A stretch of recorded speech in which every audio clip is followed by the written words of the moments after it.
All right, in the list of I can't believe this is actually happening, this came out today. The Vice President, Kamala Harris, and former President Bill Clinton are going to sit down for a one-on-one conversation this Friday to discuss the pandemic's impact on women as part of the Clinton Global Initiative Fund conference that they have every year. They say the event is also meant to empower women in the U.S.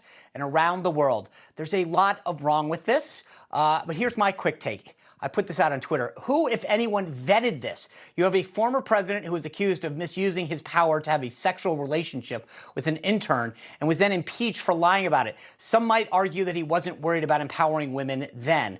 I tweeted this about this. Maybe Governor Cuomo should join. That's how ridiculously unserious this is. Will it be followed by a panel about etiquette on Zoom calls led by CNN's Jeffrey Toobin? If you don't get that one, Google it and make sure there's no kids in the room.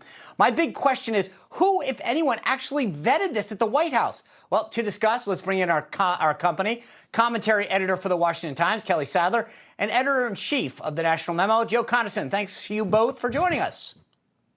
Thanks, Sean. Hi, Sean. Hi, Joe. Joe, let me start with you. I don't get. Course.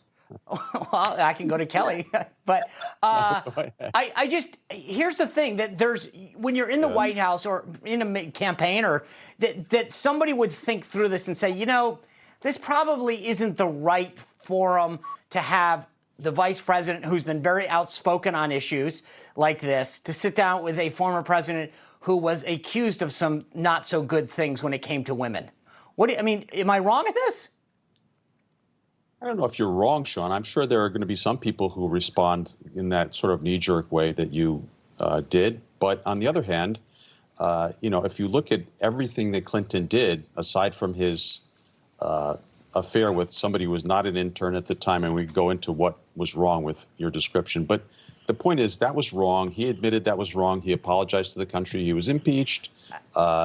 He was disbarred removed from the bar for a while. He was punished for that. But it happened more than 20 years ago. Wait, he did many other things that impacted women, both as president and in his post-presidency.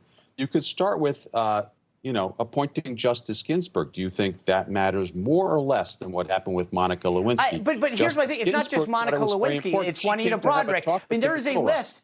But here's the point, and Kelly, Steve Cortez, who was on the campaign, on the Trump campaign, and hosts a radio show in Illinois, tweeted this. He said, to empower women, Kamala Harris and Howard University will promote a man that no sane father would want anywhere near his daughter, Bill Clinton. This is not just about he's 75 years old. I don't care if he's 50 years old, Joe. That's not the point. The point is that this is not the guy that should be out there being the standard bearer for how you treat women. It's not a question of him being the standard bearer for how you treat women. As I said, he has a record that goes way beyond the his record in Arkansas wasn't too good either. I'm sorry? His record treating women when he was governor of Arkansas wasn't exactly that good. I don't know how much you really know about that, Sean. A lot of that was nonsense and propaganda. But look, Justice Ginsburg came to Little Rock, to the Clinton School 2 years ago. I think she's as much of an authority on what's good or bad for women as you, certainly Steve Cortez, anybody associated with Donald Trump, for sure. So, we could get into it. But I don't know if you guys really want to. I want to get Kelly into this. It's not a question. Obviously, Joe and I vastly disagree on this.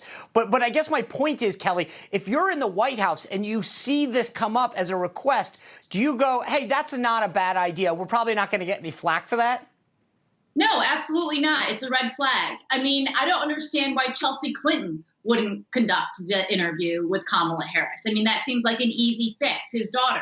But I'd like to bring this back to the Clinton Foundation. The fact that it's still in operation blows my mind. And now you have Kamala Harris, who's a darling of the donor class, Bill Clinton, who's a darling of the donor class, getting together on behalf of basically swapping names of donors to enrich themselves. That's the whole thing with the Clinton Foundation. Kamala Harris I'm sorry. No, let me finish. Not true. When Kamala Harris was in the Democratic primary, Absolutely she had more billionaire donors than anyone else running in that primary, which included President Joe Biden. The reason Joe Biden picked Kamala Harris was because of her connections to the establishment donor class. Jacobin wrote an article saying that Silicon Valley, all of the big tech execs, had breathed a sigh of relief when Kamala Harris was named because they knew about her and her connections. And so, of course, Bill Clinton wants those connections, and of course, Kamala Harris wants Bill Clinton's connections, and that's about it. Okay, but let me just bring this back to Joe. I'm asking purely. Hold on. I want to bring this back to this thing. Harris's name isn't even in the lineup, right? I'm wondering why would they? I'm trying to get at this purely from a PR and political standpoint, right? Why would a woman who has been out there prior to obviously the allegations against Andrew Cuomo, saying that all of these guys who have allegations against them should be canceled out, should be resigned, et cetera, women should be believed, and go on stage, Joe? It's not, just from an optics standpoint, you can't tell me that looks good. I don't know if it looks good or bad. I think they may think this all happened 20 years ago. By the way, everything that Kelly just said about the Clinton Foundation is false. That is not true. It's been well documented by Peter Schweizer and others. No. The Clinton Foundation is one of the highest. And said what a fraud it was.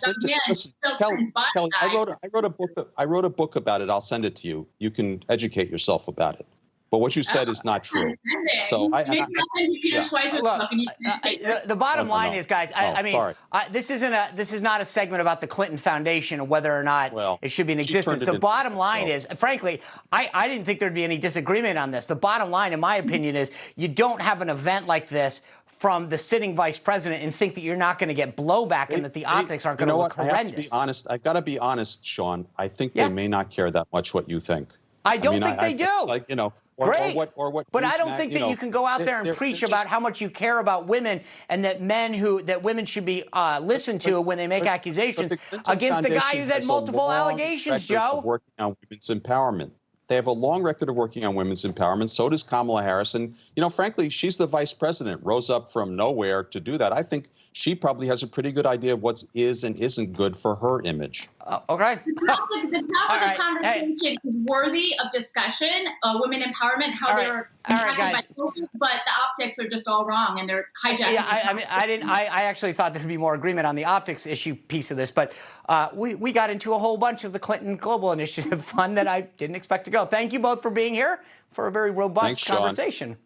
Thanks, Sean. Thank you. You bet. All right, Kelly's going to get that book, I assume, in the mail. Each year, though, this is another interesting topic that we're going to take up. Colleges with big sports teams, they make millions of bucks on a lot of these big games, football, basketball.